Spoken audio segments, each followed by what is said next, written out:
We're going to learn some words tonight that you may not be familiar with, particularly if you're not a part of our practice yet.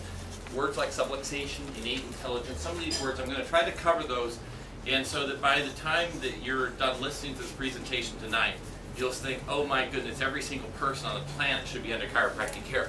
Because what you're going to realize is when we talk about digestion, we're going to talk not only about the structures that comprise the digestive system, but what about the nerve control of that system, right? Because one of the things, the elephant in the room is, if you've got heartburn or something like that, almost always what happens if you have that conversation with your medical doctor is they're going to give you some pill, and they're going to give you a pill that addresses some symptom, right? Do you remember that old commercial? It says, how do you spell relief? R-O-L-A-I-D-F. Bingo. You know what? So today, I want you to pretend like you never heard that. I want it to be C-H-I-R-O-P-R-A-C-T-I-C. I want it to be chiropractic. I don't want the first thing that comes to your mouth to be some sort of medicine, whatever the problem is, right? That sort of thing. So today we have to kind of reset our whole way of thinking. And one of the things, when I think about the fundamental shift that has to occur, I think back to when I was a chiropractic student. Have you guys ever had an appliance that was really on its last legs and you didn't understand how it could still be functioning? Oh, yeah. My mom and dad had generously given my wife and I a freezer. Now this freezer was so old and so unreliable that it had been outside when I was growing up. So if you have a freezer that you keep just outside and it's got rust on it, do you realize it's probably not the best freezer in the world? And that to give it to your kids, you really don't care that much about it. But it was the only freezer we had, so we graciously received it, took it, and it kept our food frozen. Well, one day we went out to the freezer, and guess what? Everything was melting. So the freezer. So what did we do? Now remember, we're chiropractic students, right? My wife is working to support me and all that sort of stuff. Bless her heart. But so we didn't have a lot of money, but we said, well, we need to have a freezer. So we decided to go to Sears. So we bought a nice brand new freezer. And so it's one of those things, we had this ugly thing, we knew it was, well, too bad it died, so now we had to get a new one. So we had this brand new freezer, and so we were excited about that, and kind of sad, but you know how it was one of those things. We didn't want to spend the money on it, but we were kind of glad to have a nice new frostless freezer. So we go to plug this freezer in, and guess what? We go to unplug the freezer, and we go, wait a minute, where's the cord? Somebody had unplugged the freezer.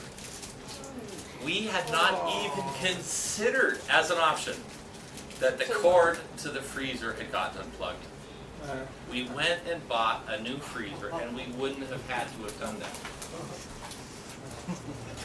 So when I think about the subject of the digestive tract and the nerve supply, do you realize I think a lot of people have gone out and bought the new freezer, never thinking about plugging this thing in. So chiropractic, in the way I think, says it's going to be about plugging in the freezer again. Get you plugged back into the power source. Because if we can do that, then your digestive system might start working. And if that was the problem, bless your little heart, your digestive system might start chugging along again and work the way it's supposed to. All right, so that's where we are. So if we start talking, let's take the topic of heartburn. If you go to your medical doctor, you say, I got heartburn, what's one of the first things what's the explanation going to be given to you that's wrong with you? Too much acid. Too much acid. And how many tests do they run to verify that? 0, right? I mean, almost, it is too much acid. Okay. Well, yes, if that. But if they don't tell you to change your diet, what else would they suggest? They would write out a prescription for what?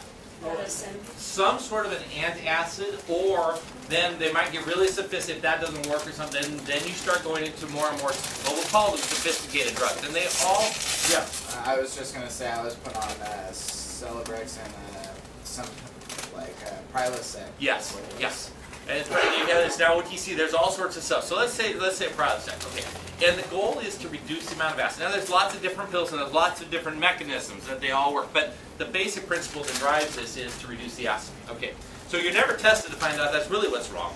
And that's always the answer. And I'm starting to get very, very skeptical of that whole thing. But the problem is, it really might not even fix the problem. Does anyone ever ask,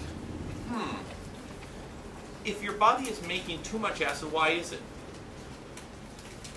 Now another question that needs to be asked is it really making too much acid, or is that just what everybody believes to be true? And that's what I think has happened. In fact, most of us in the alternative, we want to call chiropractic an alternative, although you guys are proving chiropractic is not the alternative. It's the other doctors are becoming more and more marginal. You know, people are coming more and more to chiropractic. So what happens is we're starting to wonder, is it in fact perhaps the opposite? Perhaps your body's not making enough acid. And perhaps it's actually a problem that your stomach, which should be acidic and should hold this acid in it, maybe there's something wrong with your stomach. Either it's not making enough of the mucus that protects the cells or something like that. So we've got to start asking more questions like that. And one of the things that I'm struggling with is when the medical doctors always have a drug solution, we're creating lots of problems. There are so many side effects to these drugs. People aren't really given any options. And so tonight I want to give you some options. I want you to know that, you know what, there are lots of things that can be dealt with. And in fact, we're going to talk about how do we solve digestive problems naturally. But what we have to go back to is how does your body function innately? Remember I said that word is innate intelligence? That is the wisdom of your body, wisdom within.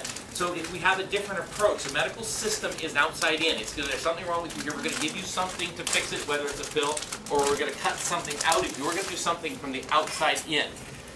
Your body heals from within, from the inside out. And if something is interfering with that, what could it be? How is it supposed to work? What could we do to maybe change it and transform it so it works better, right? We're going to try to take your innate function and make it work better. And that's chiropractic. That's what people really need, all right? So that's what we're going to talk about tonight. And this is not something that should be strange to you, because when you're trying to have a baby and you get pregnant, inside mommy is a little baby growing, right?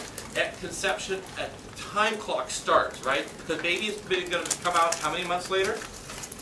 9 months, give or take, right? You understand? Now, and mommy doesn't control that. Baby controls that, right? The innate intelligence, at the moment of conception, those two cells become one, a very unique, what will become a person, right? But everything that baby is going to become is contained in those two cells. Well, the two cells, the two half cells, basically. They make one, and then that cell starts to divide. And do you know for day 1, day 2, day 3, what happens is the cells just make more and more of the same cells. But on day 16, something happens. Do you know what happens on day 16? Before the fetus, it still looks like a little raspberry.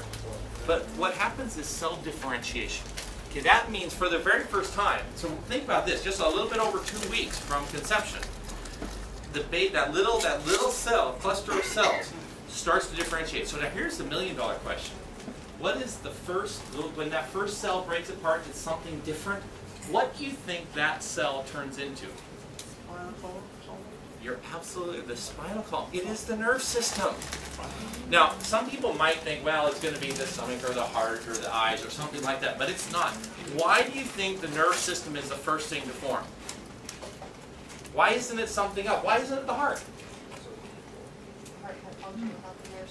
That's really the answer. But you're right too. It's not the answer. But I think the answer is, just like an apple can't grow unless there's a tree providing nourishment and growth and so forth, the organs can't grow without the nerve supply. So when we're thinking about the intestinal tract, think about that like apples on an apple tree. Your apple tree has to be strong, and if your apple tree hasn't been checked and nurtured and flourished, then how can the organs grow right?